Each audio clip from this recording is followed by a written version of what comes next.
Welcome back into the Stamped Right podcast. We've got Killian with us, and then today, first guest we've had in however many episodes of the show we've done. We've got Owen Jury with us as well. Took a little, all right, it's not funny. Took a little hiatus. To a little spring break week off. I honestly just didn't feel like doing anything, so feels like it worked out pretty well. But yeah, we're all back now. Just got done with a pretty exciting weekend of March Madness that we'll touch on, and then some NBA stuff as well. But Killian, how are you doing today? Owen, I'll let you introduce yourself here in a second, but Killian first, how are you doing? I think part of the reason we didn't record on Monday is because all three of us had a pretty ridiculous Friday 2 Fridays ago. Yeah. For the tournament. Michael, I don't know. Obviously, me and you were out. I didn't get back to Como until like 4:50, and you were in your parents' hotel at like 3 a.m, I think. Owen Jury was playing Superman on Friday night. He went to go. He picked up Jack and Ben they were stranded in, where was it? Just like downtown?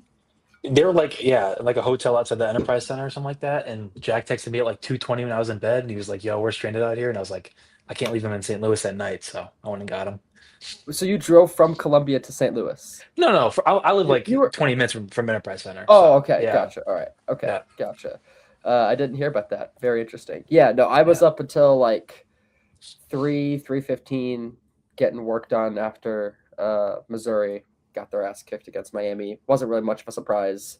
I feel like Killian, we always like get here and like mention Mizzou basketball or football, but it's just I like don't have the like brain bandwidth to talk about them at all, just because I don't know. I just don't. There's only so much you can say. Yeah, sometimes I think about like if it's worth talking about anything Mizzou on here, and I'm like, we have a whole other like hour-long show weekly that we can talk about. So I just stay away from it. But if they did anything that was relevant pertaining to what we talk about, that would help too. So this is true. There could be a little mention in the last part of it though. Yeah, actually, that's a good point, bro. All right, Owen, why don't you give us a little introduction about yourself? Tell us about yourself and what you do. Owen, freshman year at Mizzou, obviously. That's how I know the rest of the gang. I cover the NBA draft on my free time, cover Mizzou in my free time, and I cover the Wizards in my free time. So a lot of covering, I guess. But pretty chill guy, I think. So yeah. Are you a Wizards fan? No, God, no. God. Okay, just kind of picked it up. Yeah, I don't even know what happened for real. I mean, originally Killian was set me up with the NBA draft on SI, and then it somehow just like dwindled to the Wizards on SI. So yeah, I guess it works. We all have. Wait, Killian, did you ever? You didn't ever work for OKC, did you? Or did you? I was doing draft in Houston. So we all have a little bit of NBA on SI experience, which is kind of funny. Feels like that's like spreading in the Mizzou J school a little bit. It definitely is. Making around. Yeah. Shout out to Nick Crane. We're both Crane's not a Wizards guy. He's got a. Oh, and who's your guy at Wizards? Is it Noah? Is that his name? Yeah. Noah Strackbine. Not gonna pretend like I know who that is. Wow. Yeah. Wow. All right. Well, that's not mean to say, bro. I don't know who he is. That's okay. Phrase it a little nicer. Okay. You're a hater. All right, Killian. Question of the day. Did you think of anything creative? No, I'm gonna let you take this one because. All right. I'll let you. Okay. Well, and I actually don't even know what my answer is. So I'll let someone else go first. But throwing down. Oh, actually, I do know my answer. Favorite. Starting with whichever you two wants to go first. Favorite March Madness moment all time. It could be a game, a play, whatever it is. Favorite March Madness moment of all time. Someone have an answer for me?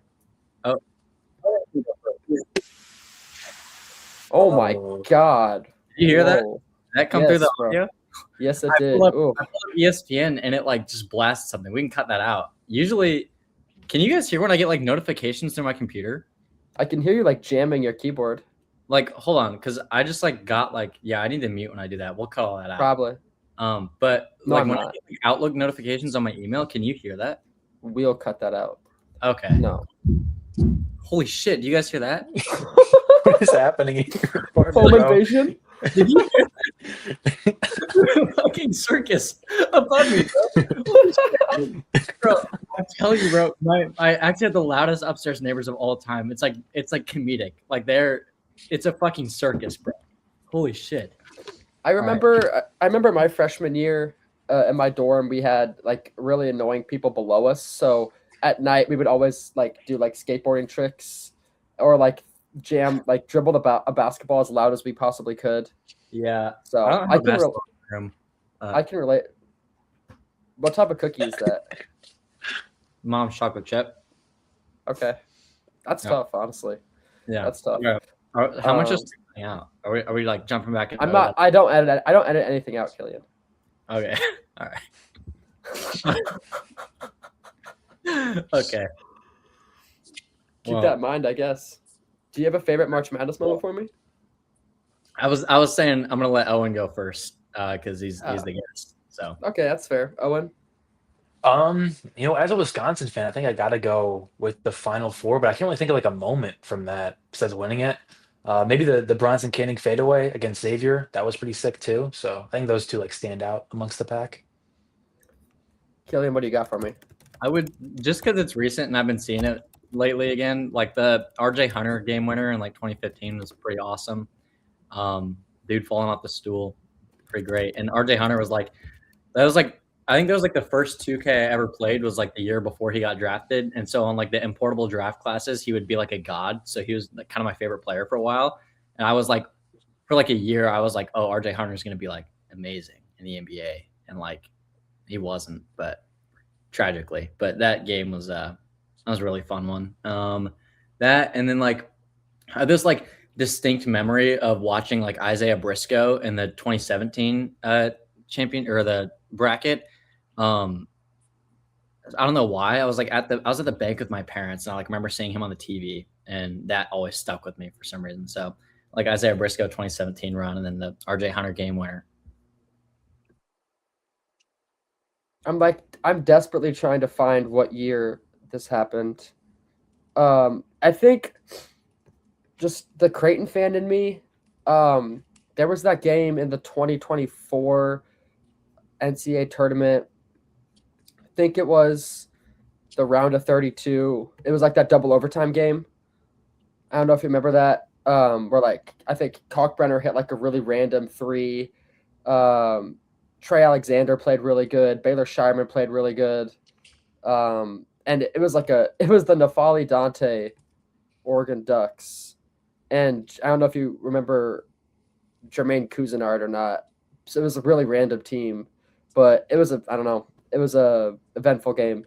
And they won, I guess, but they lost to Tennessee in the next round. So that sucked. All right. That's that. Moving on, we're going to hit on some March Madness and NCAA stuff before we talk about anything related to the NBA. I guess in general, today's games were, well, I guess one of the games was entertaining and one really wasn't at all, but both were really impressive in their own right.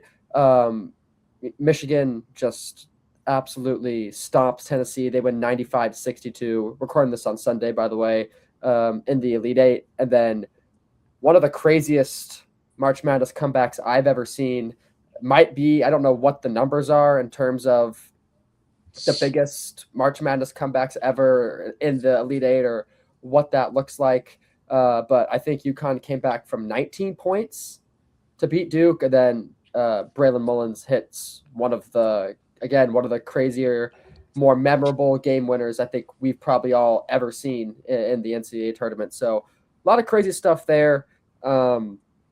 Arizona beat Purdue, and then Illinois beat Iowa on Saturday. So those 4 teams. I believe it's Illinois, UConn, and then Arizona, Michigan in the Final Four. So should be shaping up for some pretty interesting stuff. I'll throw it to you guys if we have any initial thoughts about what we saw over. I guess we haven't done an episode since we made our last episode on Selection Sunday, Killian. So obviously lots happened between then. But anything jump out to you that's impressed you or things like that so far?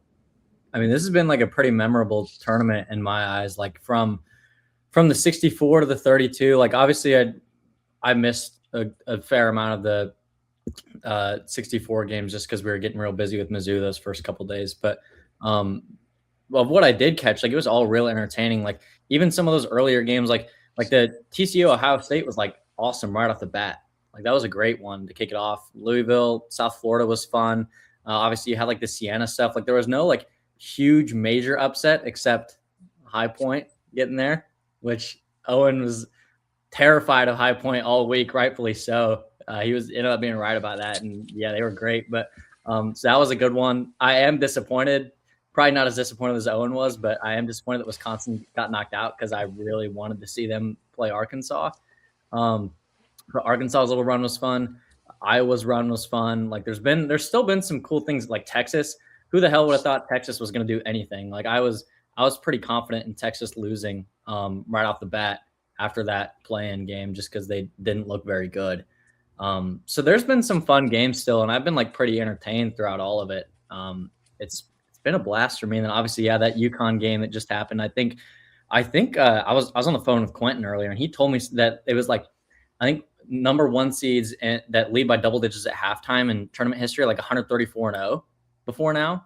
And so UConn just broke that.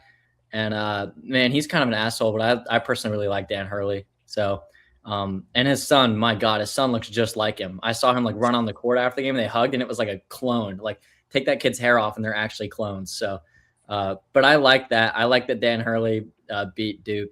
I'm a fan of it. You get to see more Mullins and Reed and Solo Ball or whoever you want to see, I guess. But I don't know. I like that UConn's advancing. Hurley going for 3 in 4 years would be pretty sick. So I'm excited for the Final Four. Owen, what do you got for me? Like Killian kind of said, I mean, it was a fun first 2 weekends, most definitely. Obviously, Wisconsin losing kind of ruined that first day for me. But besides that, it was definitely pretty fun.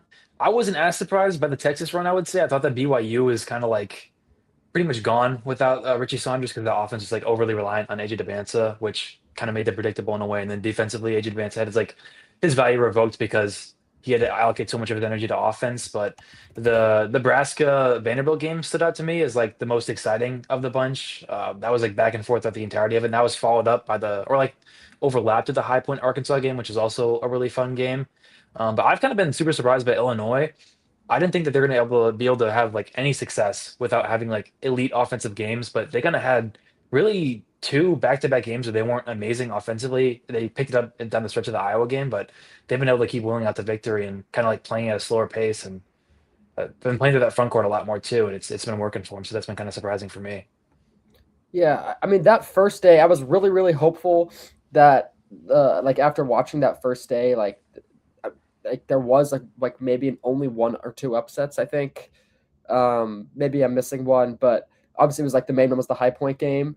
But it felt like every game was close, at least the first like 5 or 6. Like all of them were neck and neck for most of it. And you know, I don't know. Siena's bench must be the worst like 3 or 4 basketball players ever to grace the earth. The fact that they didn't empty their bench once. I think it ended up being like 2 freshmen who basically hadn't played all season. So it was like it would have been Aaron Rowe checking in the game essentially. Yeah. Like so, I mean, I guess I get it, but like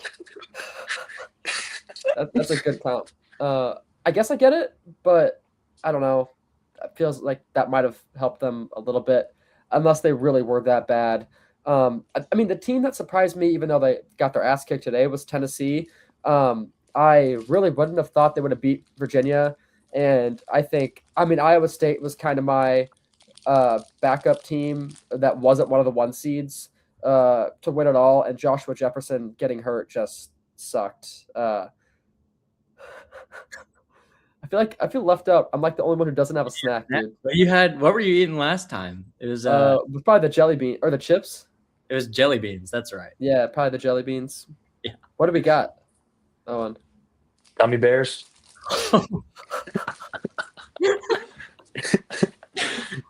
I got a beef stick too, so we got. All right, bro. All right. I guess so.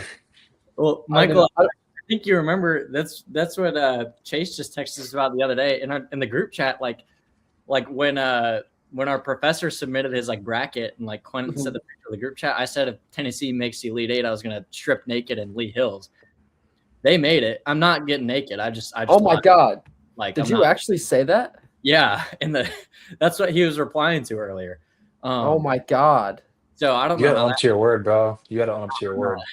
I don't think I can live up to that. I think I'm good. Yeah, we'll get back to you on that. So, but I was just as surprised as you for Tennessee to do what they did. I was like, I wasn't even confident in them beating Miami. So yeah, I don't know. I mean, Gillespie looked pretty good. Ament was kind of a ghost, and that's kind of concerning. But yeah, they looked good until today, and I think Michigan's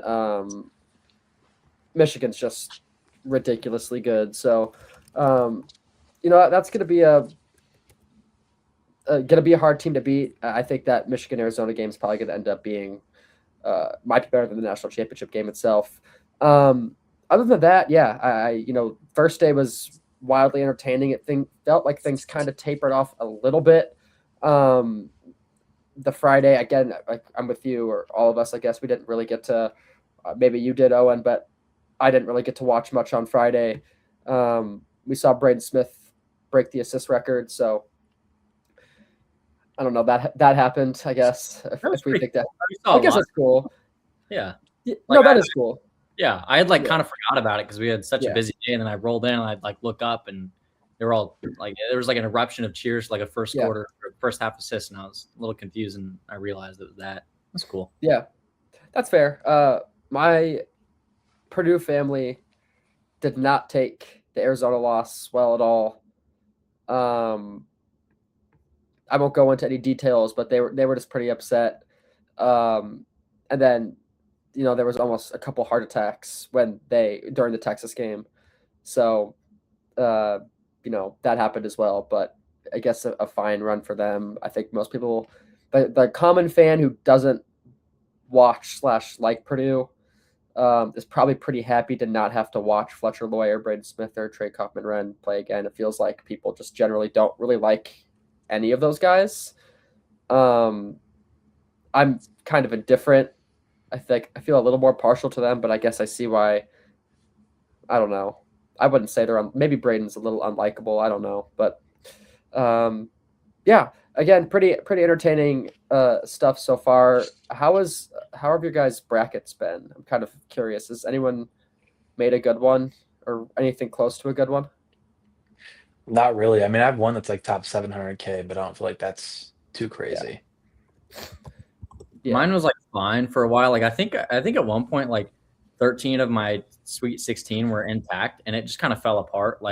Right now, my Final Four is I had Duke over Arkansas in the championship, and so Illinois and Michigan are still alive. But no matter what, my championship is wrong. So, but my Sweet 16 looked pretty good, and at one point I was atop of some of the bracket groups I was in, but I'm not even. I'm 21 millionth in the world right now, so not particularly close, I don't think. I don't know how high mine is, but it started off really bad. But I have all the Final Four guys except Duke, and I had 5 of the or except for UConn. Sorry, I had Duke, and then I had 5 of the Elite Eight teams, so it kind of turned around. I think my national championship it might be Illinois and Arizona, so I guess I still have hope. But I don't know. I'm kind of different. My girlfriend made a bracket for the first time ever. I didn't help her with one single thing, and she is 99.7%. Had 5 of the Elite Eight, had 12 of the Sweet 16, and 3 of the 4 in the Final Four. So pretty embarrassed about that. Yeah, I mean, I guess A little bit. I didn't really think about it like that. That's not the word I would have used. Yeah. That kind of threw me off, honestly. Oh, continue But if you can. But no, I don't know. I don't know, man. ah, She's winning my family group, so I guess that's impressive. It is impressive. It's very impressive, but I don't yeah. know. Yeah, Final Four should be interesting. Based on what we have, do we have any predictions for how that's going to go down? If I had to guess, I mean, like I think Killian said it. Pretty much whoever wins the Michigan Arizona game would be my pick for the championship. And I think that's relatively a toss up. Arizona kind of showed in that Purdue game that if they don't shoot the ball well, they're not going to be great. But even then, there's like so much size. But I guess Michigan does too. And then for the UConn Illinois game, I kind of lean UConn. I think I just think Terrace Reed will be able to overwhelm those Illinois big men. So, but either way, I think they lose to Arizona or Michigan. Yeah, I'd be inclined to pick Arizona or Michigan, obviously. Michigan still hasn't had a particularly close game outside of the Bama one, so I am interested to see like if one of these teams can keep it close with them. Can they kind of throw them off, like what happened to Duke last year? So I'm a little interested to see like if Arizona is within 5 and there's like less than 5 minutes left, like probably going to go their way, but who knows? Maybe it wouldn't. Maybe Yax and Mara are just like too good and it doesn't really matter. Uh, but yeah, I think I might. I think I might lean Arizona of the 4. UConn and Illinois would obviously be the more fun picks, but yeah, probably Arizona. I feel like Illinois versus either Michigan or Arizona would probably be, and like at least in my mind, a little more interesting, just because I think UConn's guards just have not been playing particularly great at all, and Reed is obviously great, but I have a hard time seeing how he would be super effective against Mara or whoever, Krivas and Pete and what's his name, Awaka, with Arizona. And then yeah, all the like Morez and Mara and those guys with Michigan. I just don't feel like he'd be all that effective. So I don't know. Illinois' guard play is a lot better. They're a lot deeper too. So I feel like I'd be inclined. I'd be a little more interested for a potential upset in the national championship if Illinois makes it. That being said, I thought UConn was done. I think obviously like everybody probably thought they were done when they, before they came back. So that was impressive. I guess I don't know if they're gonna have to do a lot more probably to win 2 more games. So I don't know. Should be pretty interesting there. I guess we'll see. And then the Final Four is next weekend, I think, or this coming weekend. So I guess we'll have answers to our predictions by then. So we'll be keeping an eye on that. Moving on, talking a little bit of draft prospect stuff. We all went through and picked 2 kind of stock risers or guys we've been higher on since, or through March Madness in general. We all picked 2, and being our guest, Owen, I will let you go ahead and rattle off your 2 guys. My 2 guys were Alex Wilkins and Keaton Wagler. Wilkins at Furman, I kind of knew of him throughout the year because he was pretty productive for a freshman, obviously, but he had like a lot of turnover problems and like the shot was inconsistent. So I was kind of like thinking that if he were able to level up in competition and play like a UConn like he did, that he wouldn't be able to handle that kind of pressure and kind of just like dwindle in the moment. But he played really well that game, especially in the first half. That second half, UConn made the adjustment to kind of like allocate their defense to stopping him and slowing him down, and he slowed down for sure. But I thought he stayed relatively turnover prone. I think he had a couple towards the end of the game when it was kind of like desperation time. So I'm not going to like hold that against him, but thought he played really well. And then for Wagler, I feel like I was like going crazy for the entire year because I kind of always thought that Wagner was a solid defender. And I know his stock rates are bad, but I don't think stock rates are completely indicative of how good a defender is. And then I feel like in the tournament, his shot hasn't been falling as much, and he's kind of been forced to allocate more energy to defense. And I thought he's done a really good job. He had 3 stocks in their Sweet 16 game. And I mean, he's been really good to me. He's been leading the Illinois offense through like their cold spells and being like a consistent ball handler and table setter for him. So I think he's impressed me a lot.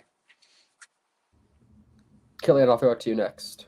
Yeah, for me, I mean, there's the obvious ones. Obviously, like with Michigan, like obviously Yax is like blowing up, and like this is still for guys who like Yax, like this is pretty much the dream scenario of like what you thought he could have been. So that's what he's doing. But I've also been really impressed with Mara.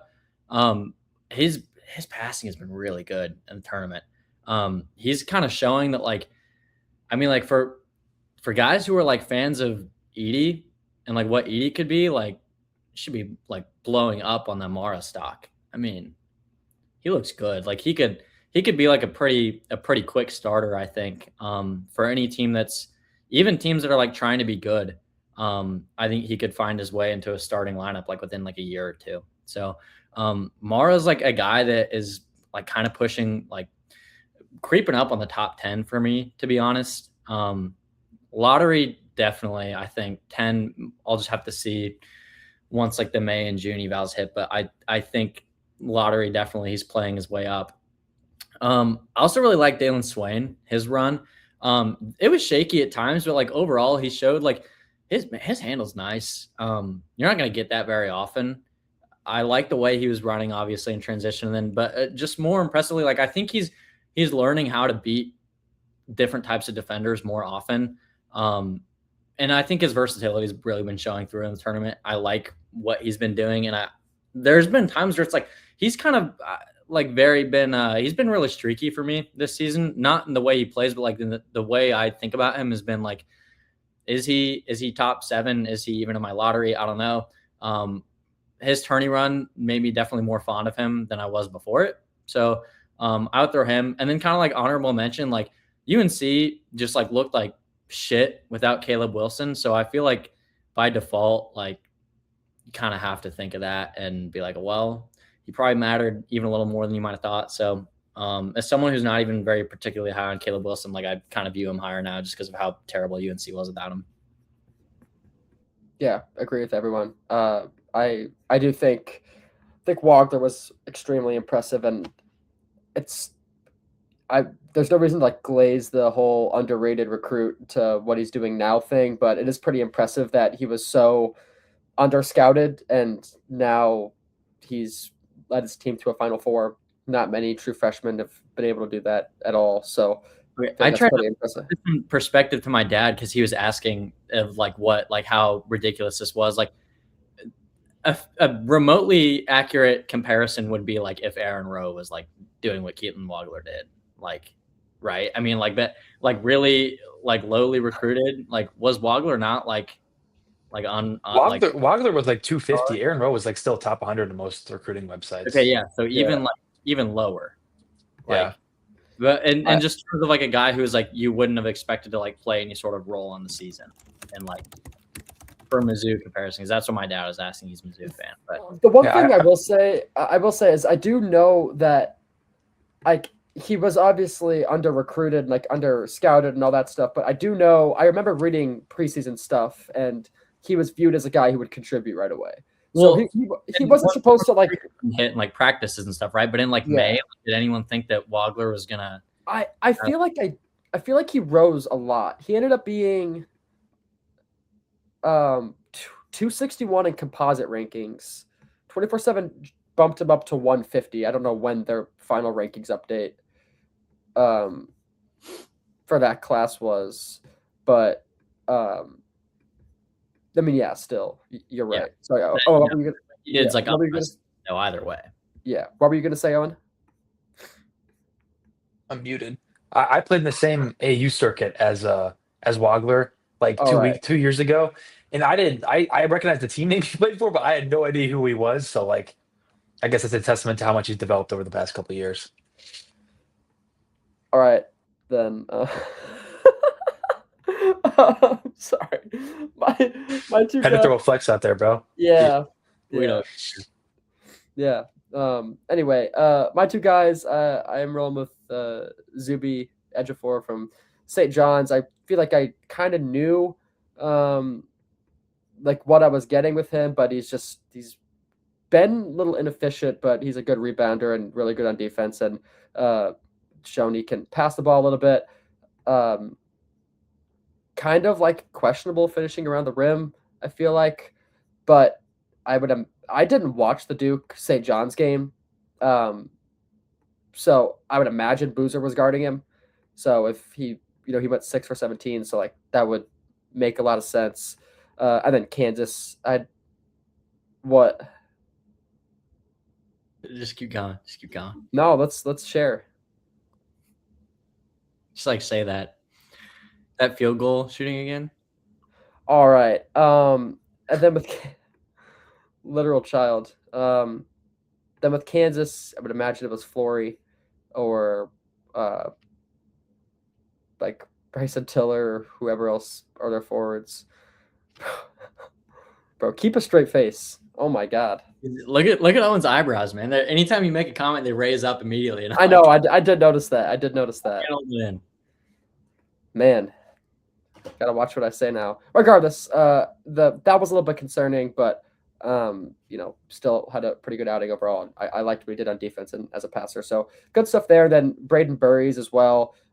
Shot like almost 70% from 3 on like almost 5 attempts a game through 4 games. So he's just been very good, kind of all around. The Bill Simmons stamp of underrated approval because no one's ever heard of Braden Burries before. Yeah, I saw that. And I was really disappointed because I like over the last month have like just started listening to Bill Simmons, and it was like, wow, this guy like really knows what he's talking about. I like never listened to his podcast. I like have followed him for a while. He like usually doesn't know what he's talking about, but he's like the greatest podcaster of all time. It's not really it's just music. Like I love it. Yeah. Really interesting guy to listen to, but obviously not an underrated player at all. We have to talk about Terrace Reed too, and I don't know if anyone has any thoughts on him in general. I feel like he was like on my radar-ish in general heading into the tournament, but he's just been dominant. And then 31 and 27. I know it's against Furman, but that is just completely unusual.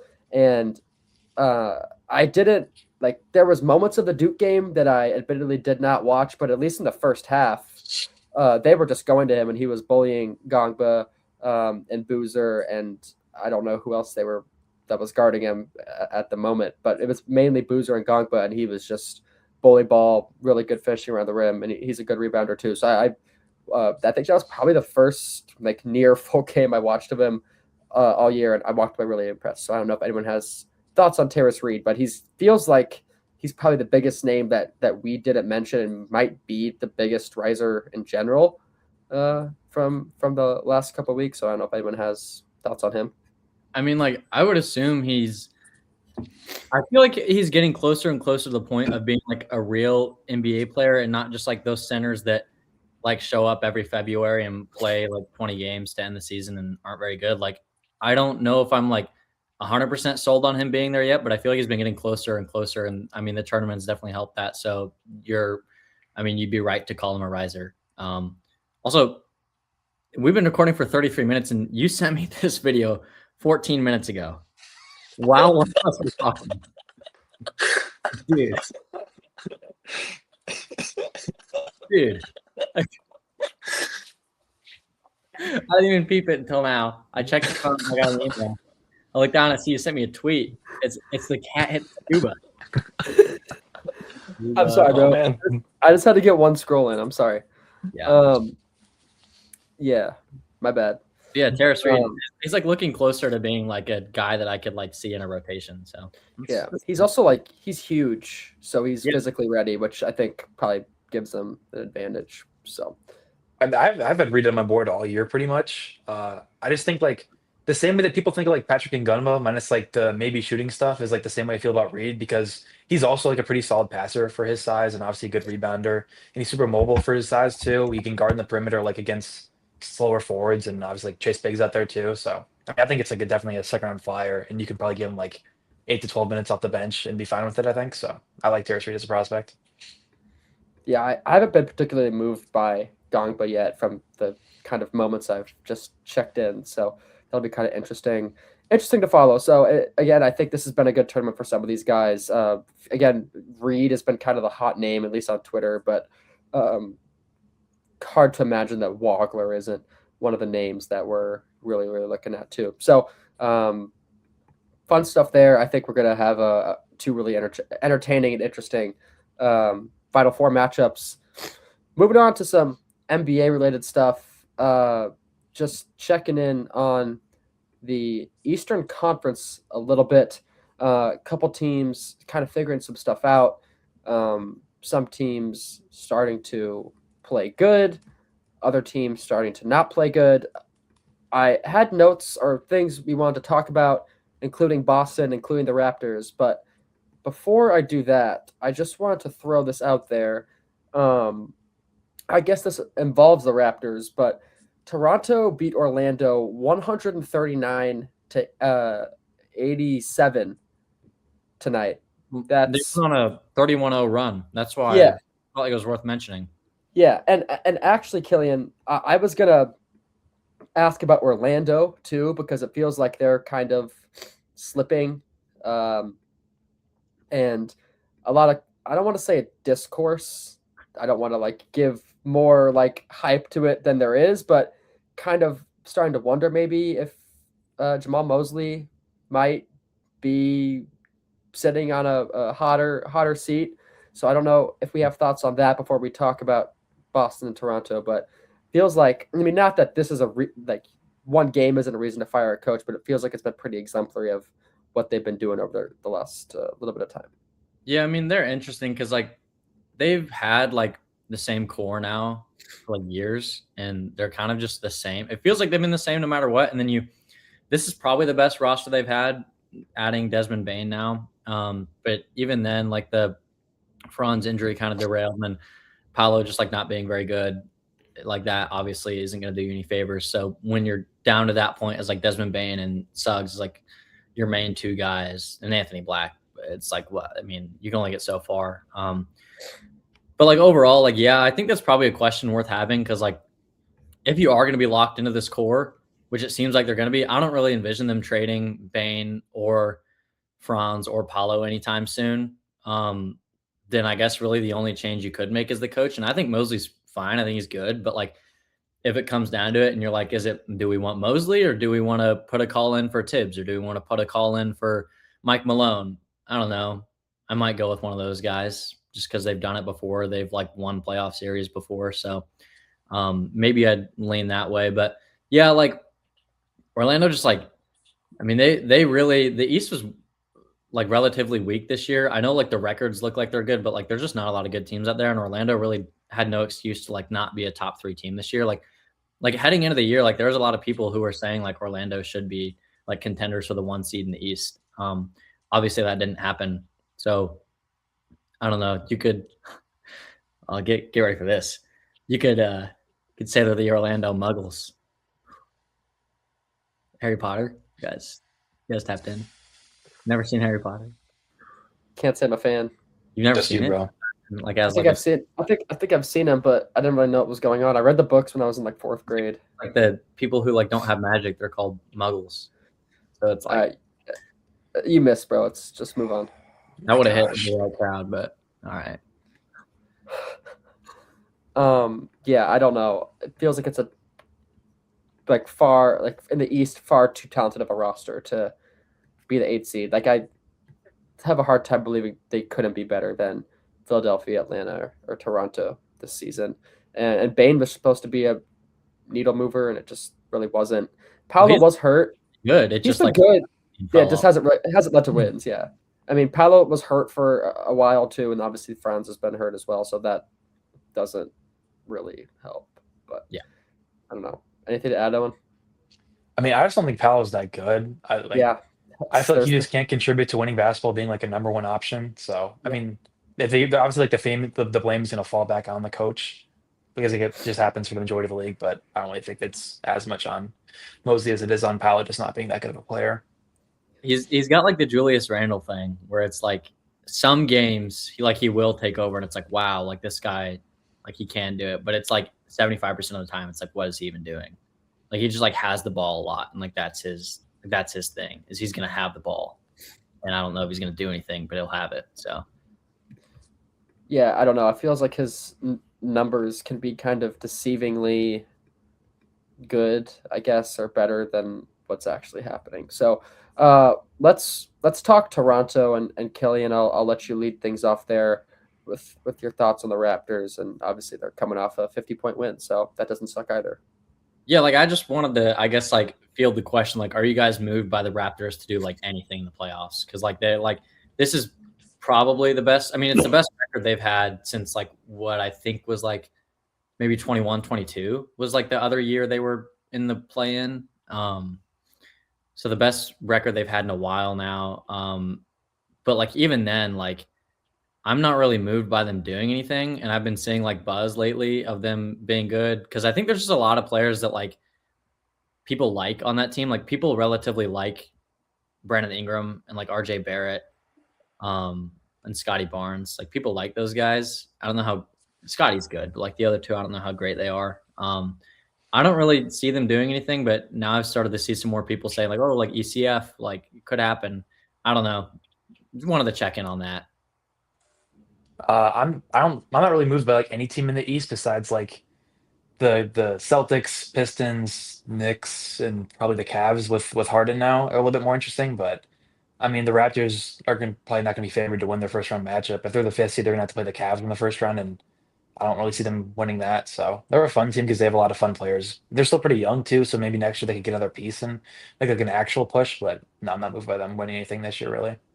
Yeah, they're gonna have to play either New York or Cleveland in the first round, and I don't think there's a universe where they advance beyond that. I mean, if they do it, I guess I'll be Actually, moved. But I was just hating, but like they low key do match up good with New York just because the size they can throw at Cat and Brunson. But like, yeah, I wouldn't pick them to win it at all. But like, they do kind of match up good with them. yeah, I guess, but I don't know. I still don't see that happening. And yeah, I'm with you. I'm with you, Owen. I think I'm. I don't know if I'm. I'll have to see like kind of feel Cleveland out, and like the first round maybe, and see what they look like. Then maybe I could throw them into the I'm moved category. But yeah, really only Detroit, Boston, and New York. And then even with Detroit, they still feel like have to prove themselves a little bit in the playoffs this year. So we'll be keeping an eye on that. And then with Boston, I just it feels like I mean they're still great, but I think kind of trying, and they're still winning games, so it's not like they're not on like a downward slide or anything. But I've watched them twice over the last couple of weeks, and it still feels like, which is not a lot, I guess, like the last like week and a half. So it's a smaller window than the last couple of weeks, but it still feels like they're trying to kind of gel together or gel Tatum into everything else that's going on. And obviously they were playing so much better than what everyone thought they were going to do without Tatum, and you kind of saw Pritchard and White stepping into larger roles. And then you had your Jordan Walshes, your Baylor Shiremans, your Hugo Gonzalez, who were stepping into these bench roles and looked great. So they're not bad. They're not playing bad. It's just like kind of unique to see how Tatum is getting pushed into this. And it feels like by the time the playoffs come around, they'll be fine. I'm not worried about it. It's just been kind of interesting to see him slowly get more and more adjusted. And obviously, I mean, tonight he had 32 and 8 against the Hornets. So I think he's doing just fine, but just kind of an interesting, note there. I don't know if you guys have anything to add to that. Yeah, I think we talked about it like right before he came back, or maybe it was like the day after his debut. But like, this is like kind of exactly what I think we expected to see from like the next few weeks from Boston. And it's probably what they need is like, even if it doesn't lead to wins, which I think they've relatively stayed afloat even, but you don't even really necessarily need to win that many games to end the year. Just like get right and figure out what your rotation is going to look like in the playoffs. Figure out who's the best center playing off Tatum. Is it Vooch? Is it Keita? It's probably going to be Keita 99% of the time, but figure out the situations where you may want like Vooch next to him. Like, is Tatum going to be athletic enough to ever run small ball 5? I know he would occasionally do that in their championship run. Whenever Porzingis was having his issues. So is that something you want to bring back? You got to see how the Achilles feels, I guess. So really just figure out what's going on over these next few weeks and see. I guess the other big thing would be like when push comes to shove and it's your playoff series matchup, is Tatum good enough, or is he good enough? Is he healthy enough and is he like regenerated enough to be like, yeah, Tatum, you're getting the ball here? Or is it going to be, hey, we're deferring to Jalen? I don't know how I feel about that. Jalen's had a really good year. Do I want him taking the last shot? I don't know. probably would go Tatum. But if Tatum's not healthy enough, then I guess you got to go Jalen. Not if he's going left, but I don't know. So that's kind of where I sit on it. Is they're figuring out what they need to figure out, hopefully, over these next few weeks. And I don't really think it particularly matters what shows up in the win-loss column, but more so just how guys play around Tatum. Yeah, I don't think like the Celtics are all in on this year being like a championship year, and you kind of figured that with them dodging the second apron with some of the deals they did this offseason, and a lot of their depth is just like young pieces like Baylor Shireman and Hugo Gonzalez and Jordan Walsh. So I only feel like if they think that they're all in on this year, maybe like they're more so we get another role player or two next year, and we have the young guys develop, and then that's a real push. But I wouldn't really trust them to beat the Knicks or the Pistons probably, maybe against the Cavs, I don't know. But I mean, obviously if Tatum and Brown are both healthy, you have a chance because the East are just a little bit weak this year, but I'm not like crazy confident in them doing anything crazy. I mean, you're right, where the sense of like they definitely weren't planning to go all in this year. And I think part of them had even kind of prepared for like, oh, we might just suck. So like let's get ready to like there's one point, I think around like 18 or 19 games through the season, they were below 500, maybe even later than that. And like I was kind of thinking, I was like, oh, like they're gonna shut down Jalen, they're gonna shut down Derek, and they're gonna go get a lottery pick because, like, I mean, why not? It's working out for the Pacers. I don't know if the Celtics could have been bad enough to get a number one pick like the Pacers might, but they could have got like a top 8, which is pretty good in a draft like this. But they ended up competing, and I think that speaks to like, hey, like Owen, like you said, like the East is weak. This certainly isn't like the best Celtics roster they've had, but like if you roll into the playoffs with Tatum feeling good, plus Brown and plus White, and then plus Pritchard finally playing good again, and then plus Kata, who's, I mean, I don't know if he's better than Horford was, but he's pretty good. You've got like an 8 or 9 man rotation of guys who can all play. And with the East being weak, it's like you don't have to go like, I mean, you can't really go all in because there's not any more moves to be made, but like might as well, like shit. I mean, if you're in that position, you're like, obviously like they could, like there's just because they didn't go all in like salary wise, like I still think that's like reasonable to pick them to make it out of the East. I don't know if I will pick them to, but I think it's pretty reasonable. Yeah, obviously, like if you're in that spot, you're gonna want to make the playoff push with them being the 3 seed. But it just seems like this roster isn't really built to do so. I guess is more so my point. Okay. I think for that exact reason, I think they've been one of the most interesting teams to watch this year, and they've done some. I don't know. Just some of their player development has been like crazy. Honestly, there's guys like I don't know. I was ready to be done with Jordan Walsh. Maybe that was too early, but like just felt like he wasn't really trending up. And like even like Baylor Shireman and Hugo Gonzalez, I didn't think they would contribute. I thought Baylor was out of the league in like a year and a half. Low key, unfortunately, me too. So I'm glad he's not. But and even Ron Harper Jr. Like that's crazy that he's had like 2-3 weeks. Yeah. So I don't know. There's been some really interesting developmental stuff, and even like wasn't oh my god, I don't want to say his name, like Josh like Minot, is that how you say it? The guy they traded him to the Nets. Wasn't he good? Wasn't he good until they moved him? Yeah. Yeah. So maybe it's just a system thing, and obviously Missoula's a heck of a coach, but I don't know. They've kind of been able to be successful with what they have, so it's been impressive. Playing Amari Williams over Vooch. He played. Vooch is hurt, but he's still not playing. Yeah. Yeah. Amari Williams played 2 minutes tonight, in case you were curious. Probably the best 2 minutes of the game. Luka Garza played 13. So I just they need to unlock him. That's all I'll say. Anyways, before we move on to our final segment, draft segment, I wanted to talk about expansion. But let's just do like a quick hit. All 3 of us share a quick thought on it because it feels like that's a conversation that could be drawn out further. And I don't know if I have it in me to talk about expansion for a long time right now. So let's just do a quick little bit on expansion. Start with you, Killian. What are your thoughts? Yes, no. Is it going to happen? Is it not going to happen? What are your thoughts? Yeah, I think it's good, and I think it'll happen. There's like guys there's some people who are making the case that like the league isn't talented enough because like, look, there's like 8 teams like not trying. But then the other point of it is like there's like 21 teams above 500, I think, something like that. And then obviously 20 of those are in the postseason. So I think it's worth adding more teams. I think obviously if the money's there, then they're going to do it. And I'm sure the money's going to be there. So I don't really think there's a question on like if they'll do it or not. And it seems pretty likely that Seattle and Vegas, which is like, I mean, yeah, that makes sense, I guess. Vegas, I don't really know, but like they're definitely going to do it. So I think it's good. It'll be fun. I mean, we were all too young to remember the last expansion of the me and Owen weren't even born. Michael, you might have barely been born. 2004. Yeah.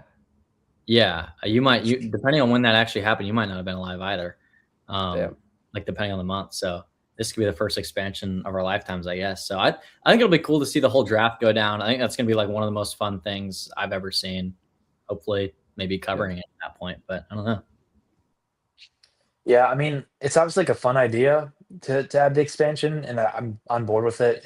It's more basketball, I guess. I'd rather if they're gonna make some big move to shorten the season. I think that's the bigger thing because if you want to like cut the tanking and whatnot, which you're probably gonna have more tanking with there being more teams, but whatever. Something funny over there? Both y'all laughing up a storm, huh?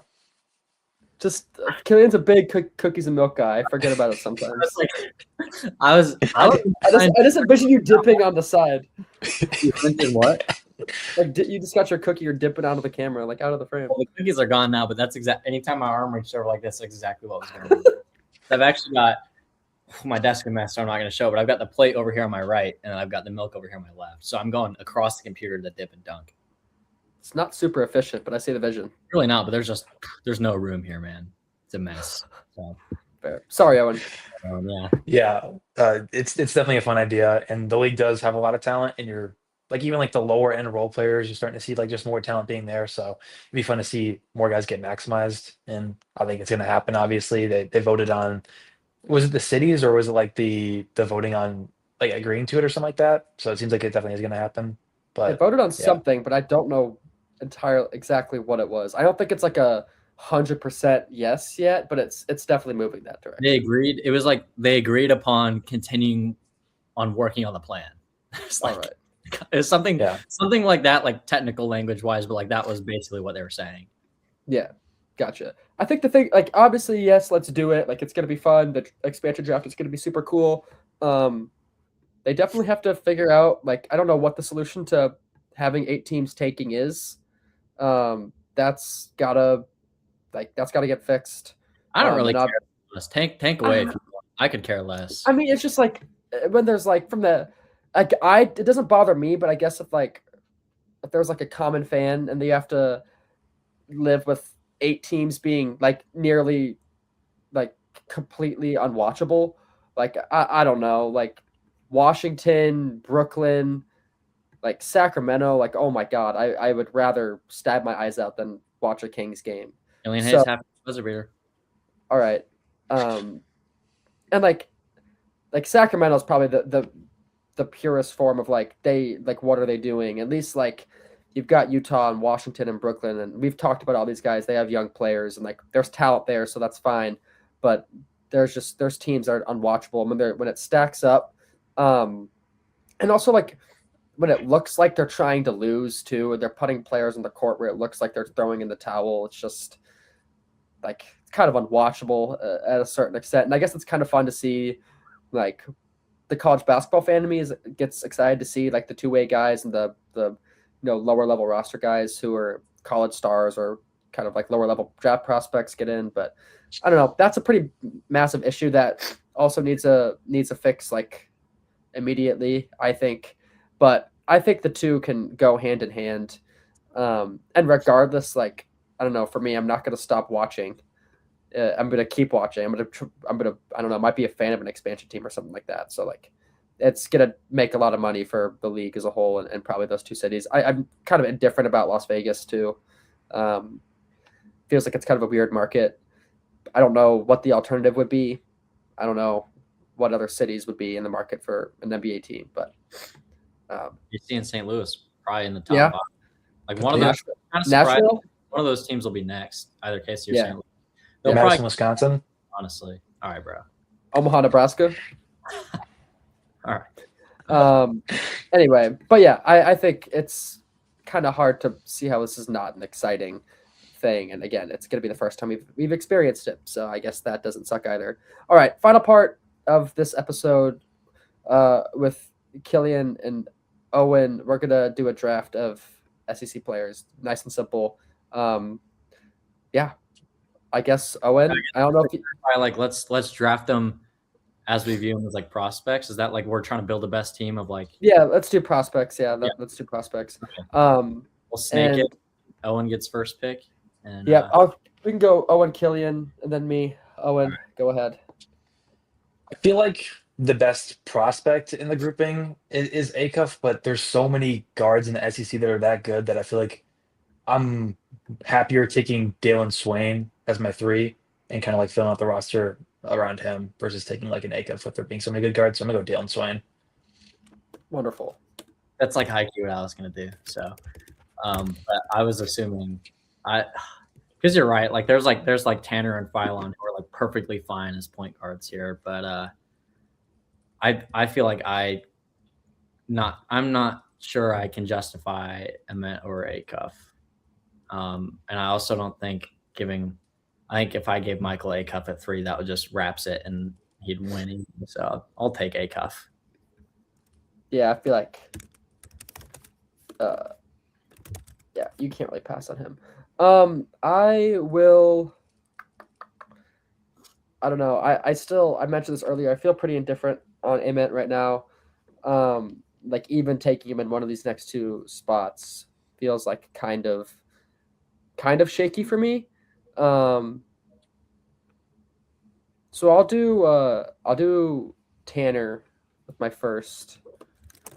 And then are we making it, bro? What is so funny? You missed a big guard, bro. Thanks for the free one. That's chill. Oh, yeah, I did miss Phylon. I'll take Phylon too. Sorry.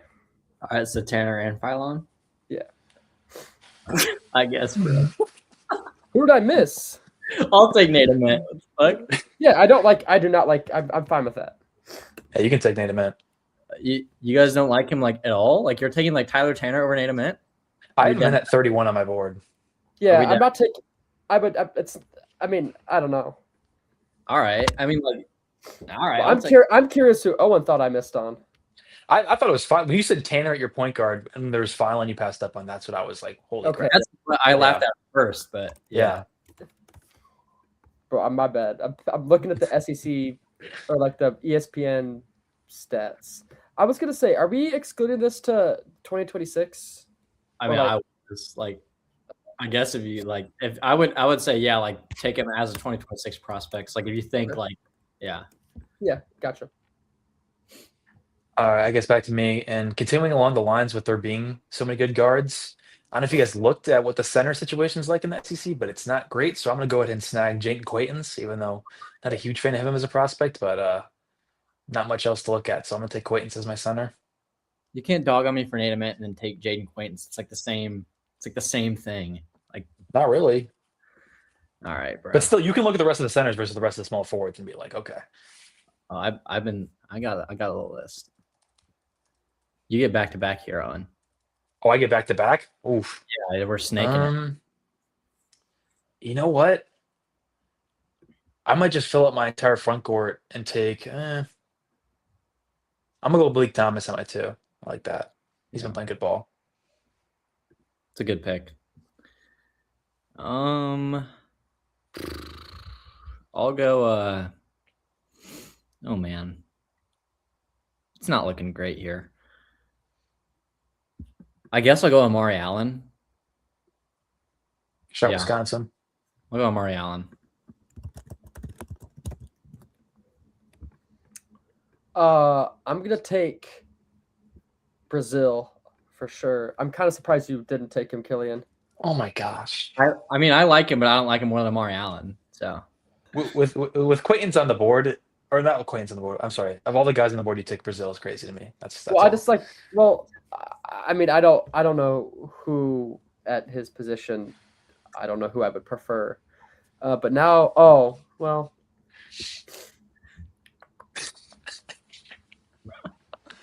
Bro, I don't like that I don't have my tab open and I can hear you guys laughing. It's kind of terrifying.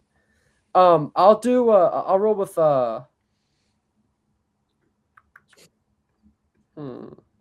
take Chinula at my center. Okay. But I'm having a really hard time. No, I'm cool with Chinula. I think he's like actually solid. He's a good player. He's probably the best center on the board. Yeah. I really only have like one other center left before I get down to some real shaky picks, but I'm assuming you guys aren't going to take him, so I think I can wait on it now. I don't. Shit, man, this is just ugly. Like there's Ortega, but like Jesus, dude. Like, am I gonna take Ortega? Like, that's pretty. Oh man. Dude, I guess I'm kind of between like Condon and like Moreno, but like I don't think either are particularly good. So they're 40 big in there too. I guess Condon. Ha is like not a 5 like at all. So like I don't think I can do that. And then but maybe the talent just outweighs it, and then I play like Amari Allen at my 2 and go Thomas Houck.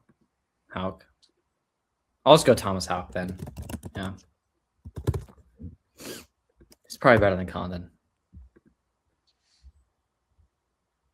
Back to me then. Isn't it Michael now? Oh yeah, I think so. Oh wait, no, he just picked it is back to you. Yeah, you have 2 right here. Okay. Did Michael take both Tanner and Phylon? I did. That threw a wrench in my whole thing because I kind of figured there's like 3 point guards in the SEC that are really good, and I didn't think that Michael was going to take 2 point guards. Yeah, it didn't really work. But I actually watched like an hour of Phylon earlier today, and I think I can live with it. So I mean, he's a great player, but I kind of like envision all those guys as points. So I don't know. You like Boogie Flan? Oh my gosh, he's coming back. Yes. Yeah. His shot is like so unbelievably broken now, though. He's just like 18% from 3. You should take Aiden Holloway. No,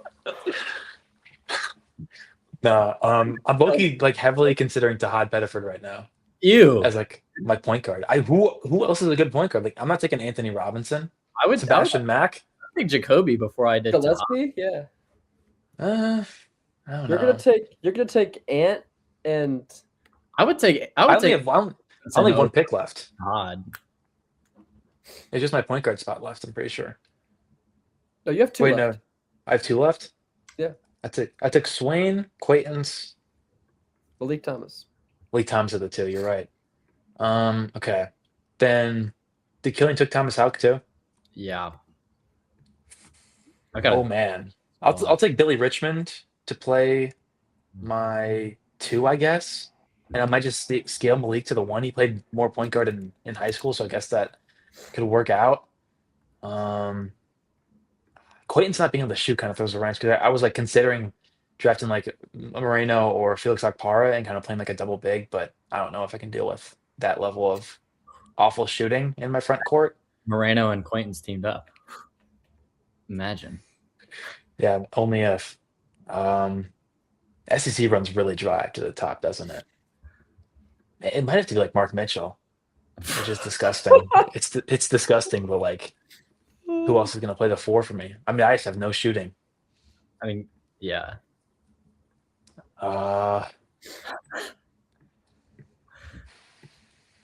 Wait, Killian took Houck and Condon.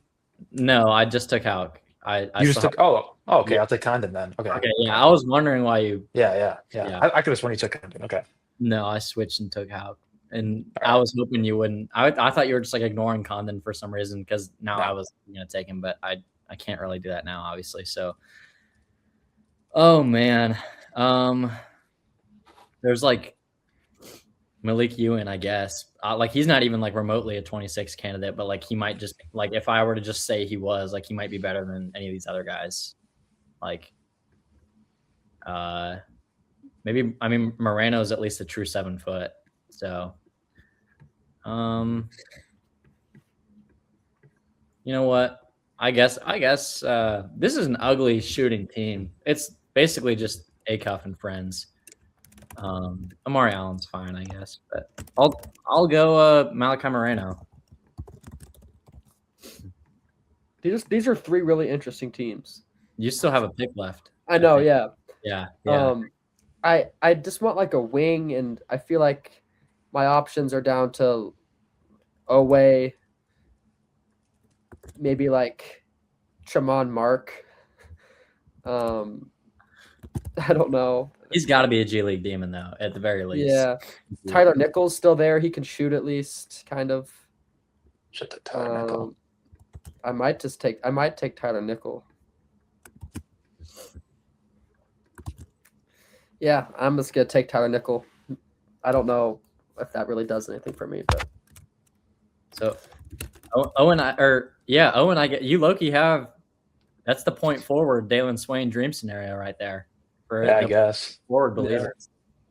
Yeah. I'll run through all three of our teams. I finished with Tyler Tanner, LeBaron Philon, Tyler Nickel, Trevon Brazil, Ruben Shinyolu.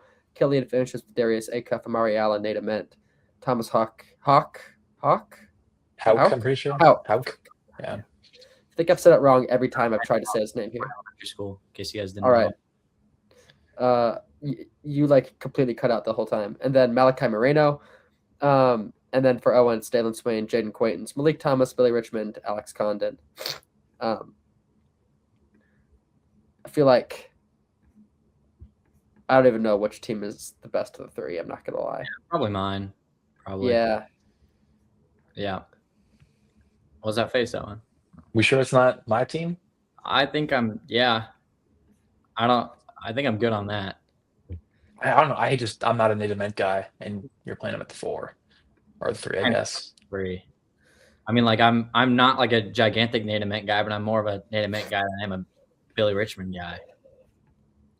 I don't know. I like that forward matchup for me. I don't know. I just feel like after Swain, like I don't know what's happening on offense, unless that's just the hope is like it's Swain and maybe Malik Thomas can shoot like 40 shots a game or something. I don't know. Because obviously Billy Richmond doesn't have much going, and short roll mid range shot was lethal this year, man. All right, and then Billy Richmond short. Can't wait for that. Quaintance has played like 6 games ever, so I don't know. All right, how about I don't know. You guys do like rock paper scissors or something, or fight among yourselves. Oh, for the best team? Yeah. Okay. We have like a little. Have you seen those like those things that like fight through the screen? You seen those? That'd be so tough. No, I'm not doing the comments can all of our comments. Yeah, all of them. All of them. All of them. Yeah. Or if Luke Ruger wants to reply on Twitter, he can choose. So, perfect. Yeah. Perfect. I'll need this clip and see what he thinks, and I'll decide the winner. Yeah. Right. He's gonna pick me because he loves Quaintance, so I just want. He might pick Michael because he's a huge Canner guy. Yeah, that's true. Yeah, Michael. I don't know if you saw that tweet that was like, it's like Tyler Tanner and the Freddy's thing, and he was like, "Is Acuff even grubbing like this?" That was one of the yeah. That's awesome. Yeah, that's a word, but yeah. Well, I guess we'll leave it at that. That's all we got. Owen, thanks for joining us. Do you have any parting words? I don't think so. I went the entire way. I don't think you guys noticed my shirt. It's a squirrel on it. Why?